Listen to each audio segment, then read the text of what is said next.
हम opening of courts के लिए जजेस को रिक्वेस्ट कर रहे हैं फ्रॉम डे वन कि कोर्ट्स को खोला जाए, लेकिन अभी तक कोर्ट्स नहीं खुली।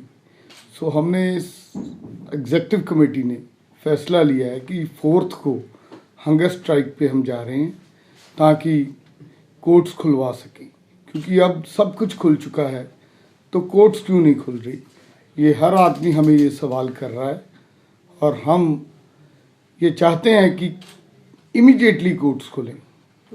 सर, सहमति बन भी गई थी एक बार कि कोर्ट्स खुलेंगे जनवरी में ही, तो सर आपको क्या लगता है क्या कारण है कि क्यों नहीं दोबारा से जो है कोर्ट्स खुल पाए? देखिए, हमें जजेस साहिबान ने कहा था कि 4th को हम कुछ कोर्ट्स खोल देंगे और वो ट्राई भी कर रहे हैं, अभी भी ट्राई चल रही है क्योंकि हेल्थ क्लियरेंस नहीं आई।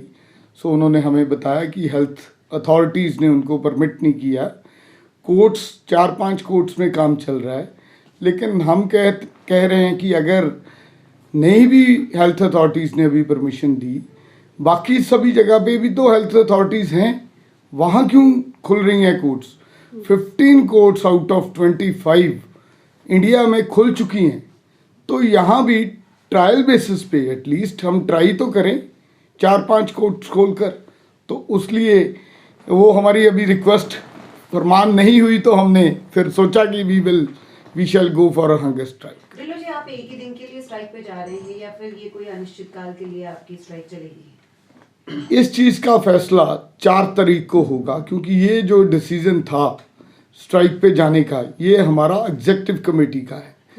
बाकी जो होगा फैसला वो सारा हाउस करेगा। कितने एडवोकेट्स बैठने वाले हैं सर हंगर स्ट्राइक पर? अभी तक अराउंड 200 की हमारे पास कंसेंट आ चुकी है, बाकी तो ज़्यादा हो जाएंगी। ढिल्लों जी, आपको लगता है कई केसेस जो है वो शुरू कर देने चाहिए? क्योंकि अगर बात करें जिसमें पुलिस कर्मियों को आना पड़ता है, वो बीसी के जरिए अभी भी डील कर सकते हैं, क्योंकि उसमें ज्यादा लोग बाहर से आते हैं, पंजाब से और अन्य इलाकों से। मेरे नज़रिए से तो क्रिमिनल केसेस जो हैं उसमें तो कोई दिक्कत ही नहीं है। वैसे इंडिया में अभी चल रहा है सारे थ्रू आउट दी कंट्री, जिनमें 15 हाई कोर्ट्स की आपसे बात कर रहा था कि 15 हाई कोर्ट्स चल रही हैं, वहाँ ऑप्शन दी जाती है स्टार्टिंग में। लॉयर अपनी पिटीशन के बीच में लिख देता है कि मुझे ये वर्चुअल हियरिंग चाहिए या फिजिकल हियरिंग चाहिए। तो यहाँ भी अगर हम ये कर दें तो पॉसिबल है, क्योंकि जो क्रिमिनल केसेस हैं उनके बीच में तो सिर्फ एक स्टेट काउंसिल है और एक पिटिशनर काउंसिल है। दूसरे केसेस में दिक्कत हो सकती है कि एक लॉयर कहेगा कि भी मुझे वर्चुअल नहीं जाना है, मैंने तो फिजिकल जाना है, या मैंने फिजिकल जाना है या वर्चुअल जाना है।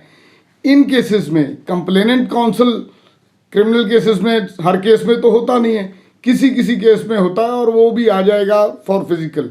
सो पहले ट्रायल बेसिस पे क्रिमिनल केसेस हम इन जजेस साहिबान को रिक्वेस्ट कर रहे हैं कि पहले वो ट्राई कर लीजिए, उसके बाद फर्दर प्रोसीड कर ले। सर, चंडीगढ़ की बात करते हैं तो कंज्यूमर कोर्ट और लेबर कोर्ट्स ऑलरेडी चल रही हैं, वर्चुअल बेसिस पे ही चल रही हैं, तो उनका एग्जांपल लेकर क्यों नहीं कंटिन्यू बात की जा रही है?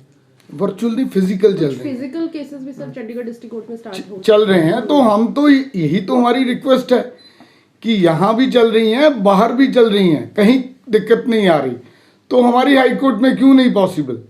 ढिल्लों जी, आपको लग रहा है कि इससे केसेस तो बहुत सारे अर्जेंट केसेस पे सुनवाई हो भी नहीं पा रही है, लेकिन इससे कहीं ना कहीं ना सिर्फ एडवोकेट्स जो जूनियर एडवोकेट्स हैं उनकी कह सकते हैं कि इनकम सोर्सेज से भी कहीं ना कहीं इनकम सोर्सेज भी खत्म हो रहे हैं। बहुत सारे जो वकील हैं वो कह रहे हैं कि हमें अपना पेशा चेंज करना पड़ेगा।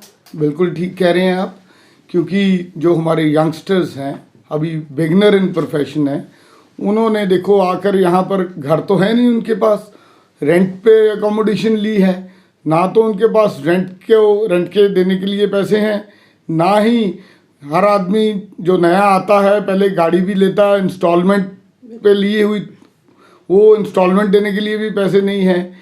ये चीज़ें तो बड़ी मुश्किलें आ रही हैं। इसी कारण हम चीफ जस्टिस साहब को रिक्वेस्ट कर रहे हैं बार बार इन अ वेरी हम्बल टोन कि कोर्ट्स को खुलवाएं।